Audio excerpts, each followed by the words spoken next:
of Thor, played by Chris Hemsworth. Heck yeah, man. Oh yeah.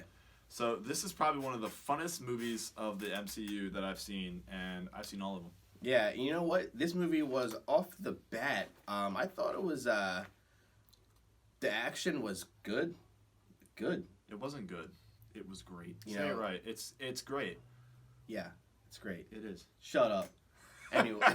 Anyway, yeah. This movie starts off. It was so much. It's hard to explain. It was so much fun, and you have Hulk in there, Loki in there. Mm-hmm.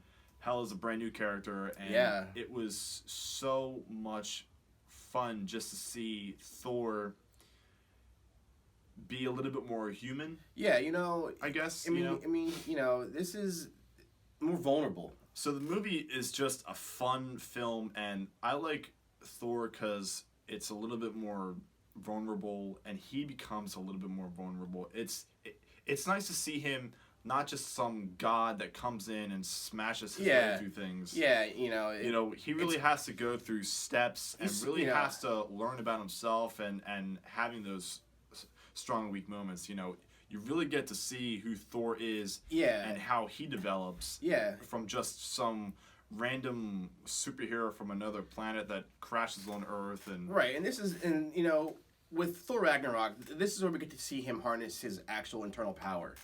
The God of Thunder, you actually get to see him, conjuring up lightning and actually being that as opposed to that's cool because you don't have to he didn't have his hammer to just get thunder from the freaking sky and lightning and kicking ass. He was really mastering his craft of being a god of thunder, being a god.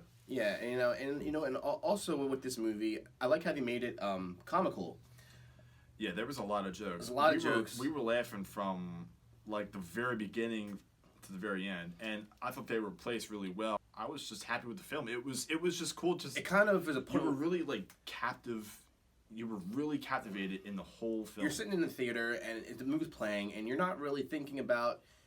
You're not really thinking about it. As weird as it sounds, you're just this movie puts you right in it. Yeah. It puts you right in the action. Right in the story, and you see a lot of family issues going on. Yeah. So it's emotional as well as it's action packed and funny. So the character of Hela, she comes in, goddess of death. Yeah. And she pretty much she is super powerful.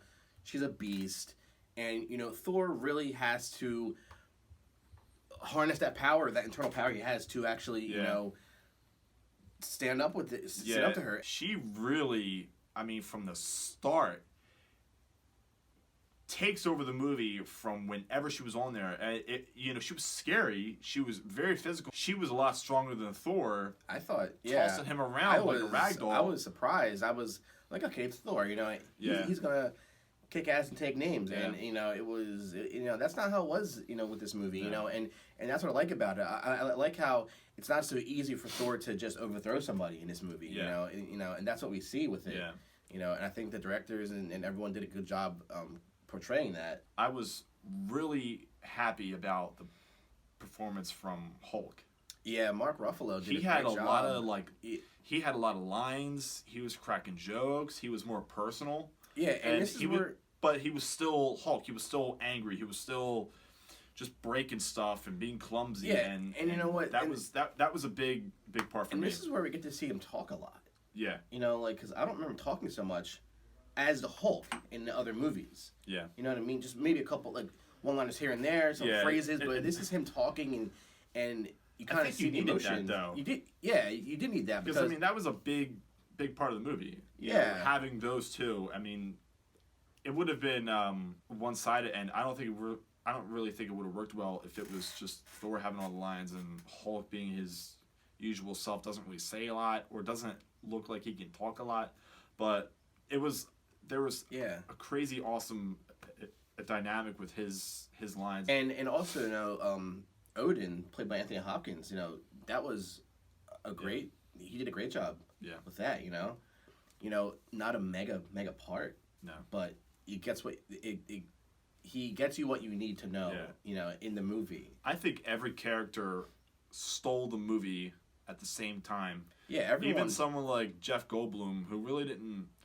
I wasn't impressed with the character, but yeah, every single person's performance was great and genuine, and it fit in the movie, and the action was there, but the subtlety with all the jokes and the one-liners, right. and the happy, positive look on the movie, because it was very colorful. It was just great. It was a fresh, a fresh taste, you know. It was nice not to have an MCU movie that wasn't on the darker side, that wasn't dealing with. I mean, they were still dealing with problems. They still had to do something, still had to beat somebody, but it had a lot of positive notes. And this is just a whole new take, and I think that if you haven't seen it, see it. Definitely go see it. I'm gonna hit you with a mallet. This is like Thor's hammer, but not really. Not a hammer. What if I hit you with the mallet? Hit with the mallet. That's maybe not. We don't need to deal with that. We're gonna give this movie. I'm thinking of a number between 9 and 11. We give it a 10. And so, guys, as always, like, comment, and please subscribe. Hit that subscribe button. And if you haven't seen Thor Ragnarok, go see it. And please stay tuned we have a lot of other cool stuff coming up. And as always, peace. See ya.